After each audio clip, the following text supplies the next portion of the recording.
Famous pianist said, "Play just for fun." The blind black boy hit one note and the hall went silent. The evening was full of excitement. People were arriving at the Grand Concert Hall, one of the most famous places in the city. The hall itself was shining with golden lights, crystal chandeliers, and polished wooden floors that echoed with every step. Men wore fine suits, women wore long dresses, and everyone carried an air of pride just for being there. This was not an ordinary night. It was a night when the world-famous pianist would perform, and no one wanted to miss it. At the very back, away from the chatter of the rich and proud, sat a young boy with his mother. He was different from the others. His clothes were simple, and his shoes were a little worn out. But what stood out the most was his calm face and the way his eyes didn't follow anything around him. He was blind. His mother had brought him here not because they could afford the tickets, but because one of the kind staff members had noticed them standing outside earlier. The staff member had smiled warmly and whispered, "There are always a few seats empty in the back. Why don't you two take them?" The boy could not see the shining stage or the glowing chandeliers, but he could hear everything. He listened to the way the crowd laughed, the rustle of dresses as people sat down, and the clinking of glasses as late guests finished their drinks. Every sound painted a picture in his mind. He could even hear the distant sound of the piano being tuned. To him, that sound was more beautiful than all the other noises. He leaned a little forward, a small smile on his face, as if he could already sense what was about to happen. When the clock struck, the lights dimmed. A hush fell across the hall. The curtains opened slowly, and the famous pianist walked in with steady steps. The applause was thunderous. People stood up, clapping loudly, some even whistling to show their excitement. The pianist bowed gracefully, waving at the audience before sitting at the grand piano in the center of the stage. The instrument itself was like a king's throne, shiny and black, with golden edges reflecting the lights. The boy couldn't see it, but he could feel the energy shift. He could hear the way the pianist pulled out his chair, adjusted himself, and then let out a slow breath before touching the keys. The first notes floated across the hall like soft raindrops. The boy tilted his head, listening more carefully than anyone else. To him, every sound had a meaning. He could hear the strength in the pianist's hands, the confidence in his rhythm, and the years of practice hidden inside every movement. The audience was enchanted. Some closed their eyes, others leaned forward in awe. The music carried them away to other places, other times. It was the kind of performance that reminded people why this pianist was celebrated across the world. But for the boy, the experience was deeper. He didn't just hear the music, he lived inside it. Every rise and fall of the melody touched him. It was as if the piano was speaking directly to him, telling him secrets about the world. He tapped his finger gently on his knee, keeping time with the rhythm. His mother looked at him, her heart swelling with pride. She knew her son had something special, though the world had not yet seen it. After a long piece, the pianist stopped. The hall roared with applause again. He stood, bowed, and smiled. Then he looked toward the back, where the boy was sitting. His eyes caught sight of the child's face, tilted toward the sound. Maybe it was the way the boy seemed to understand the music more than anyone else. Maybe it was the quiet smile that never left his lips. Whatever it was, the pianist felt curious. "Little one," the pianist suddenly said, his voice carrying across the hall. "Would you like to come and play just for fun?" The audience laughed softly. Some thought it was a kind joke, a sweet moment to lighten the mood. Others looked back, trying to see who the pianist was talking to. The mother froze, shocked. She held her son's hand tightly and whispered, "No, no, this is not the right place. These people came to see him, not you." But the pianist encouraged again, this time with a smile. "Come, don't be shy. Just one note. It's only for fun." The boy stood slowly, guided by his mother's hand. His heart beat fast, but not with fear, more with excitement. He had touched a piano before. In fact, every time he found one, he would play until someone pulled him away. But never had he touched a piano like this, on a stage like this, in front of so many people. The audience whispered as he walked carefully, guided by the pianist himself. Once he reached the steps, the pianist led him to the grand piano and placed his small hands on the cool, smooth keys. The boy didn't press down yet. He ran his fingers lightly over the keyboard, feeling the different heights, the familiar shapes. To him, this was not just wood and ivory. This was a world waiting to speak. The hall grew quiet again. Some people smiled politely, expecting nothing but random noise. A few even chuckled under their breath. The pianist crossed his arms, amused, prepared to clap gently after the boy pressed a key or two. The boy took a deep breath. His mother, standing at the side of the stage, whispered a silent prayer. Then the boy pressed down one single note. It rang out pure and strong, not rushed, not careless. The sound was full, warm, and alive. The hall, filled with laughter just seconds before, fell silent. Something in that one note was different. It carried a weight, a story, an emotion that no one expected. The audience leaned forward, confused but curious. How could one note sound like that? The boy's face softened into a gentle smile. He could not see the silent crowd before him, but he could feel their stillness. He knew, at that very moment, that something had changed in the air. The boy's mother stood at the side of the stage, her hands clasped tightly in front of her. Her heart raced faster than his. She had never imagined this moment. They had come to the hall simply to listen, to enjoy one evening of music, and now her blind son was standing before the crowd with his fingers resting on the keys of the most expensive piano she had ever seen. She wanted to call him back, to protect him from the stares, the whispers, and the possibility of embarrassment. But at the same time, she saw something in his face that made her pause.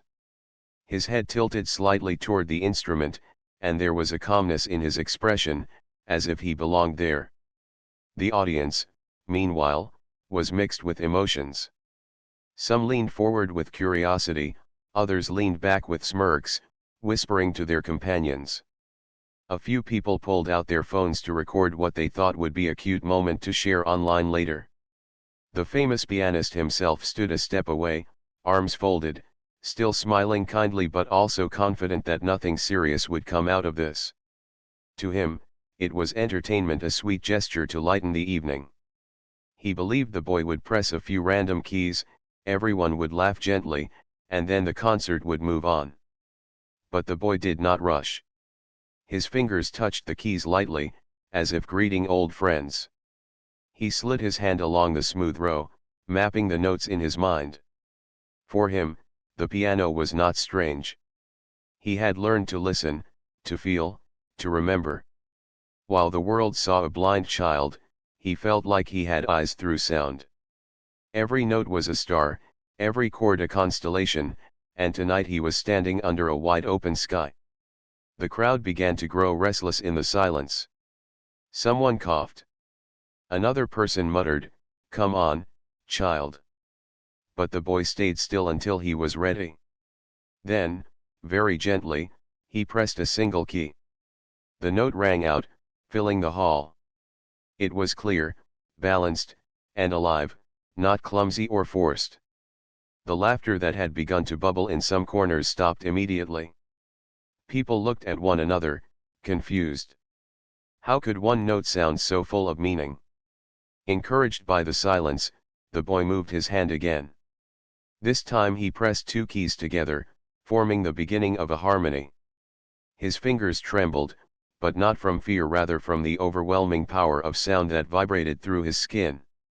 He tilted his head and listened as the notes spread like ripples in a lake. Slowly, his other hand joined, and the hall was filled with a fragile, beautiful melody. The whispers in the audience faded completely. The only sound was the piano. It was not loud, not grand, not even complex at first, but it was steady and honest. Each note was like a word in a story, and the boy was telling it with all his heart. People forgot that this was supposed to be just a joke, a small interruption in the concert. Their eyes stayed fixed on the boy, watching his small fingers move with surprising confidence. The mother could feel her throat tighten with emotion. She knew her son had always had a gift.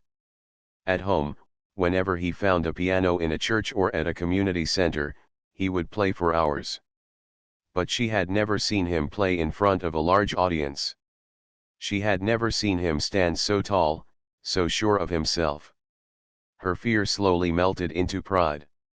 The pianist, who had first invited the boy on stage with lightheartedness, now uncrossed his arms. His smile faded into a look of concentration. He leaned forward slightly, listening more carefully. At first, he thought the boy might have memorized some simple tune from hearing it before. But no, this was different. The melody was not familiar. It was fresh, flowing, and filled with emotion. The boy was not repeating something he had heard. He was creating. The child's body swayed gently as he played. Though blind, he seemed to see something inside himself, a world of sound that only he could describe. His small frame leaned into the keys, and his hands moved with both caution and bravery, as though he was walking a narrow bridge but trusting every step. The crowd began to feel something they could not explain. A young woman in the second row lowered her phone, no longer interested in recording but instead caught in the moment. An older man in the balcony leaned forward, his eyes wide. Couples who had come expecting an elegant evening of predictable beauty were now holding their breath. The boy's music was not polished like the pianist's, but it was real. It carried a kind of truth that reached straight into the heart. The melody grew stronger. At first, it had been like a quiet whisper, but now it rose with confidence. The boy's fingers danced over the keys, sometimes fast, sometimes slow, always balanced with emotion. He was not thinking of technique, or mistakes, or the audience. He was simply letting the music flow through him. The pianist stepped closer, almost forgetting where he was. For years, he had been celebrated as a master, praised for his precision and brilliance. But as he watched the blind boy play, he felt something humbling stir inside him. This child, without training, without fame, without sight, was showing him the raw essence of music. It was not about skill alone. It was about honesty. Every person in the hall was silent now. Even the air seemed to hold its breath. The chandeliers sparkled above, but no one looked at them. All eyes were on the boy, and all ears on the sound pouring from his heart. The boy's mother covered her mouth, her eyes wet with tears she didn't want to let fall. She remembered the struggles, the long nights when her son asked why he was different, why he couldn't see the way others did. She remembered how he would sit quietly and listen to the world, finding comfort in sounds no one else noticed. And now, she was watching that difference turn into something extraordinary. The child did not know how long he played. Time slipped away. The stage, the audience, the hall all disappeared for him. There was only the piano, only the notes rising and falling like waves. His small fingers moved with passion, and the music carried him like a river. He played not for applause, not for recognition, but because it was who he was. Music was the language his soul had always spoken. When he finally paused, letting the last note ring out, the silence in the hall was louder than thunder. No one dared to move. No one dared to breathe. The people who had expected a moment of amusement were now witnesses to something rare and unforgettable. The boy lifted his hands slowly from the keys and let them rest on his lap. He smiled, unaware of the stunned faces before him but aware of the stillness. He knew silence meant something. Silence was respect. Silence was awe. He had given everything inside him to the piano, and now the hall carried his gift. The sound of the last note still lingered in the air when the boy moved his hand again. His small fingers pressed another key, then another, shaping them into something soft and steady. The hall remained silent, but this silence was not the silence of boredom, it was the silence of attention, of wonder, of being completely captured by something unexpected. The people who had laughed before now leaned forward, their eyes wide, their hearts quietly moved. The boy's fingers began to glide more smoothly across the piano. What started as a simple line of notes began to weave into a melody, delicate yet powerful. He was not copying something he had practiced. He was not repeating a song he had been taught. He was creating. The music flowed as though it already lived inside him, waiting for this moment to be born. Each note seemed to tell a story, and though no words were spoken, the meaning was clear. It was a story of struggle, of hope, of beauty rising out of darkness. The audience could feel it. A woman in the front row, who had come dressed in pearls and pride, found herself pressing a hand against her chest. The sound was reaching places inside her she had long forgotten. In the balcony, a teenager who had been restless earlier now sat completely still, his phone forgotten in his pocket. Even the ushers at the back, who had been standing out of habit, were now leaning quietly against the wall, their eyes fixed on the boy.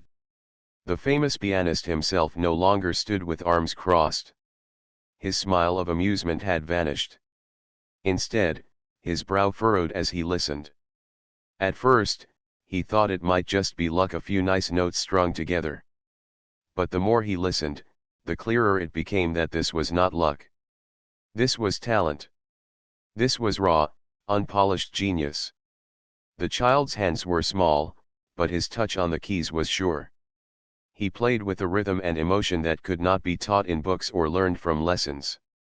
The boy swayed gently as he played, his head tilted toward the sound, his expression calm and lost in the world he was creating. Though blind, he seemed to see something none of them could. It was as if the music was showing him landscapes of light and color, rivers flowing under skies painted with stars. He played those visions into sound, and the audience could almost see them too. The melody grew bolder. His right hand danced lightly across the higher keys, sending out sparkling notes that rose into the air like fireflies. His left hand followed with deeper tones, grounding the song with richness and depth. Together, the sounds blended like a conversation, sometimes gentle, sometimes strong, but always meaningful. People began to forget who they were watching. He was no longer just a blind boy standing on stage for a moment of fun. He was a musician. He was an artist. He was someone who had turned his difference into a gift, and that gift was now filling the hall with wonder. The mother stood to the side, tears rolling silently down her cheeks. She had always believed her son was special, but she had feared the world would never give him the chance to show it. Now, in front of hundreds of people, he was proving her right. The pride she felt was greater than anything she had ever known.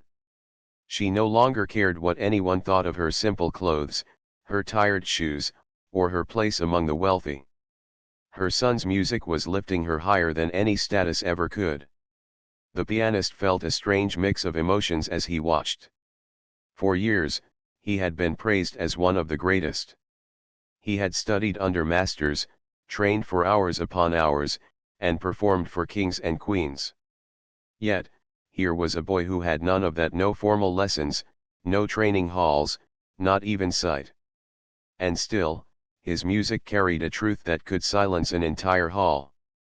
The pianist felt humbled, even a little shaken, as if the very foundation of what he believed about music was shifting under his feet. The boy's playing became more confident. His fingers moved quickly now, chasing emotions as they rose and fell. One moment the music was soft, like a lullaby sung to comfort a child. The next, it was powerful, as though shouting against the storms of life. The shifts were natural, not forced, as if the boy's hands knew exactly where to go, even without his eyes. The audience was swept along. Some closed their eyes, letting the music paint pictures in their minds. Others leaned forward, not wanting to miss a single movement of his hands. A few people wept openly, not from sadness but from being touched by something too deep to hold inside. The boy was unaware of all this. He did not see their faces, did not hear their gasps or whispers. He was lost in the music, wrapped in it completely. For him, the world outside had disappeared. The hall, the crowd, even the famous pianist standing beside him all faded away. There was only him, the piano, and the story he was telling through sound. It felt as if the piano itself belonged to him. The notes responded to his touch like they had been waiting for him all along. Each key he pressed rang true, not because it was perfect, but because it was honest. He played as though his soul was speaking directly, without barriers, without hesitation. The famous pianist finally sat down at the side of the stage, shaking his head slowly in disbelief. He had invited the boy as a light-hearted gesture, but now he realized he was witnessing something extraordinary. This was not entertainment. This was not a game. This was art in its purest form. The music continued to grow, then gently softened again. The boy let the melody drift into something slower, calmer, like the gentle closing of a storybook. His hands moved gracefully, as if thanking the piano for sharing its voice with him. The hall, still utterly silent, felt suspended in time. No one wanted the moment to end, yet everyone knew they were part of something that would never come again in the same way. The last chord settled like a sigh, deep and resonant. The boy let it linger, his hands resting on the keys for a moment longer. Then he lifted them slowly and placed them in his lap. His head turned slightly, listening to the silence that followed. To him, the silence was more powerful than applause. It meant he had reached them. It meant his music had spoken. And in that silence, the boy smiled a gentle, knowing smile. He could not see the hundreds of eyes fixed on him, wide with awe. He could not see the tears, the astonished faces, or the trembling hands holding back applause. But he could feel it. He could feel the stillness in the air, the heartbeat of the room. He knew he had given something precious, and the hall had received it. The boy's hands rested quietly on his lap, his head still turned toward the piano, as if listening to echoes only he could hear. The audience remained frozen in their seats. The silence was so deep that even the soft hum of the lights above seemed loud. For a long moment, no one clapped, no one moved, no one even whispered. It was as if everyone was afraid that the smallest sound would break the spell that had wrapped itself around the hall. The music he had just played hung in their memories like a dream that felt too real to end. People looked at one another, eyes wide, trying to understand what had just happened. They had come expecting a night of polished perfection from a world-famous pianist, yet here they were, moved to tears and left breathless by a blind child who had been invited on stage as a joke. Slowly, the boy lifted his face, smiling faintly, though he could not see the astonished expressions all around him. For him, the music was everything. He did not know how deeply he had touched the crowd, only that he felt lighter, freer, as if something inside him had finally been spoken out loud. His mother, standing to the side of the stage, pressed both hands against her mouth to keep herself from sobbing. Tears spilled from her eyes, but they were not tears of sadness. They were tears of pride, of love, of relief that the world was finally seeing what she had always known. At last, one person stood and clapped, slowly at first. Then another joined, then another, until the hall erupted in thunderous applause. The sound was no longer polite or routine. It was raw, emotional, almost desperate. People rose from their seats, cheering, whistling, shouting with joy. The applause shook the very walls of the hall. Some even wiped tears from their faces as they clapped, unable to hold back the feelings the boy had stirred in them. The famous pianist himself rose from his chair and clapped the loudest of all. His face, once calm and amused, was now full of respect and even a touch of humility.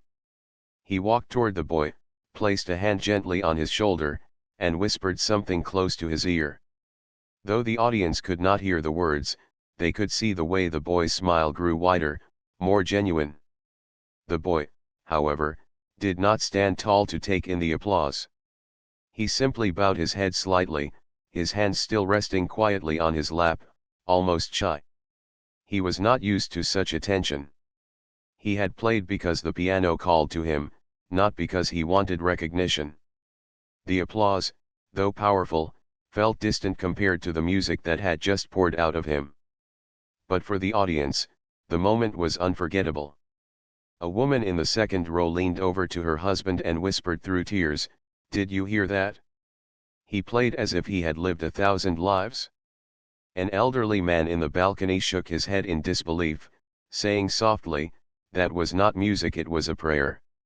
Even the ushers, who had seen countless performances in the hall, stood with wet eyes, clapping as hard as they could. The mother could no longer stay still. She walked onto the stage, her steps shaking, and wrapped her arms around her son. She held him tightly, whispering, "I'm so proud of you." The boy tilted his head toward her, recognizing her voice, and whispered back, "Did they hear me, Mama?" She nodded through her tears. "Yes, baby. They heard you. They will never forget you." The pianist, standing nearby, cleared his throat and addressed the crowd. His voice was steady but tinged with awe. "Ladies and gentlemen," he said, "I have performed in many places around the world. I have played for kings and queens, for presidents, and for thousands of people. But tonight, I have witnessed something I will carry with me for the rest of my life. This boy has reminded us all what music truly is. It is not about fame or skill alone. It is about soul." The audience roared with agreement, clapping even louder. The boy tilted his head, hearing the sound, and smiled again.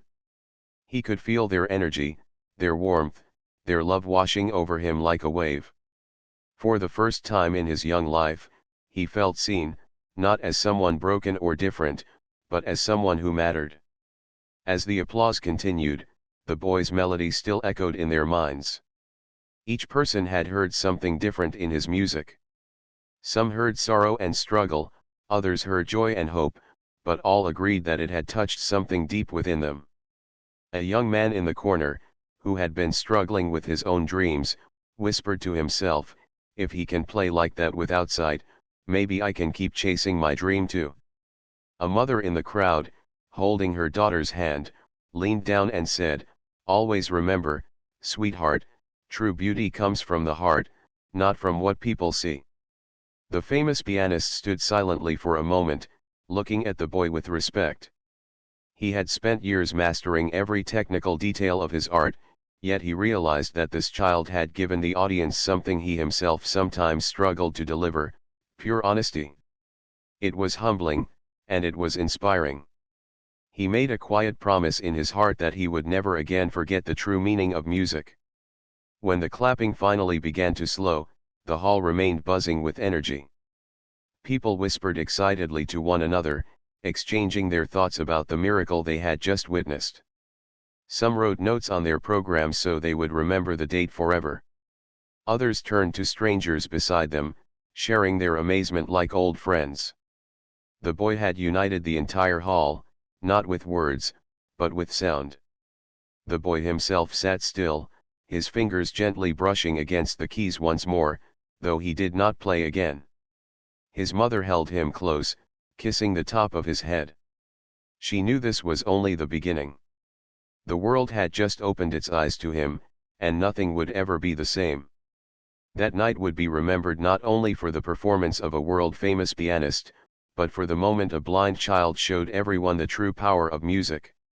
It was a moment that stripped away pride, wealth, and status, leaving only hearts touched by honesty. The boy had not come to impress. He had come to speak through the only language he truly knew: music. And he had spoken so clearly that the hall, for once, chose silence over noise, awe over judgment. The applause finally faded, but the memory stayed. The boy's melody was now part of them all. People left the hall changed, carrying his notes in their hearts like treasures they would not let go of.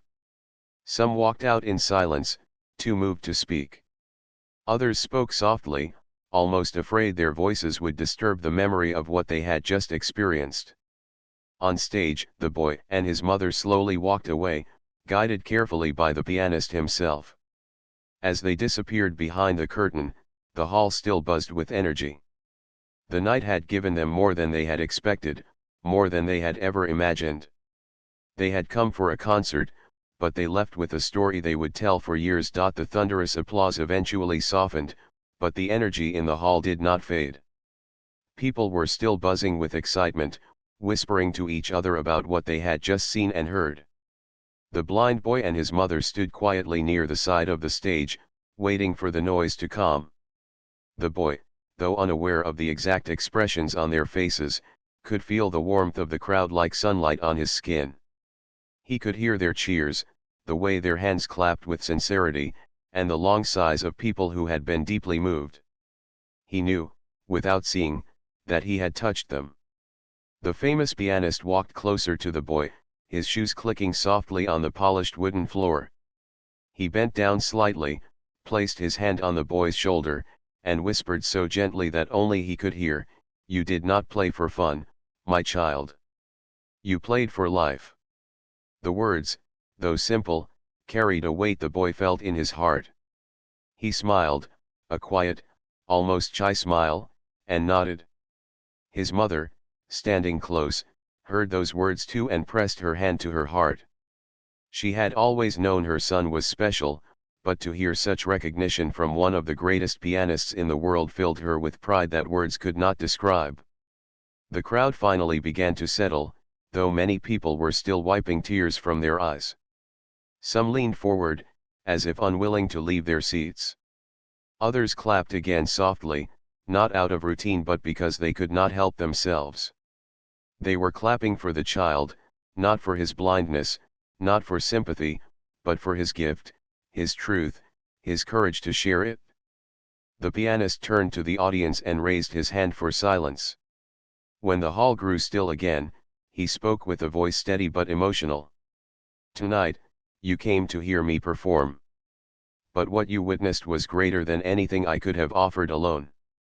This young boy has reminded us all that music is not about perfection. It is not about fame, or wealth, or recognition. Music is about the soul. It is about honesty. And tonight, he gave us more than a performance. He gave us his heart." The audience erupted once more, cheering, clapping, even shouting the boy's name after some had asked and passed it around. The boy tilted his head, hearing his name called by strangers, feeling the hall alive with voices lifting him higher than he ever thought possible. His mother hugged him tightly, whispering, "You see, they know you now. They see you." As the evening came to a close, the pianist guided the boy and his mother backstage. The crowd, though disappointed to see them leave, knew they had been part of something unforgettable. They left the hall carrying more than just the memory of beautiful notes. They carried a story they would tell their families, their friends, perhaps even their children one day. Some wrote in their journals that very night. Others posted about it, unable to stop thinking about what they had experienced. A performance they had thought would be just another elegant night had turned into something far more, an awakening of the heart. Backstage, the boy sat quietly, his hands still tingling from the keys. His mother held his hand and kissed his forehead again and again. The pianist stood nearby, still in awe. "Do you know what you did tonight?"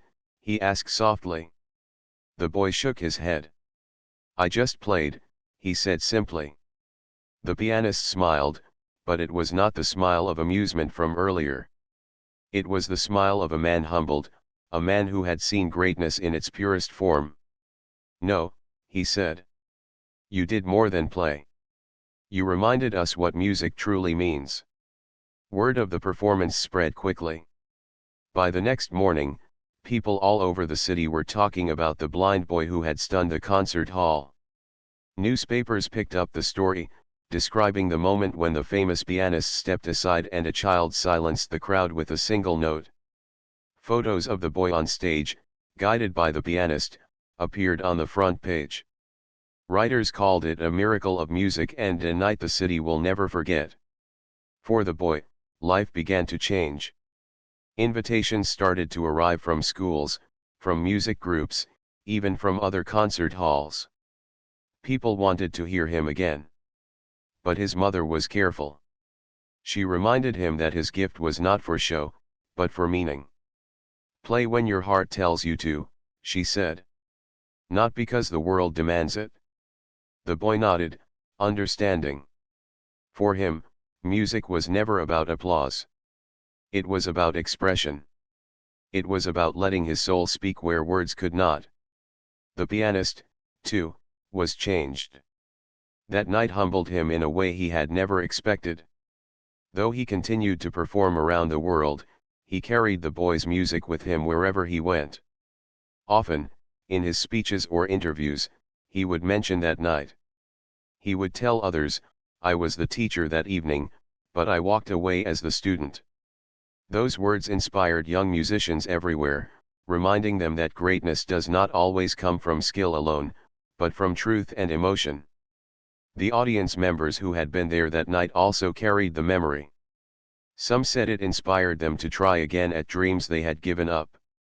Others said it softened their hearts toward people they had once judged. A wealthy man in the front row even started a program to provide instruments to children who could not afford them, all because of one blind boy's performance. As for the boy, he continued to play whenever he found a piano. Sometimes it was on a stage, sometimes in a church, sometimes just in his own home. Every time, he played with the same honesty that had silenced the hall. His blindness did not limit him. In fact, it gave him a way to see the world through sound, and the world was now listening back. Years later, people still spoke of that night. They remembered the Golden Hall, the famous pianist, and the moment a child pressed one note that changed everything.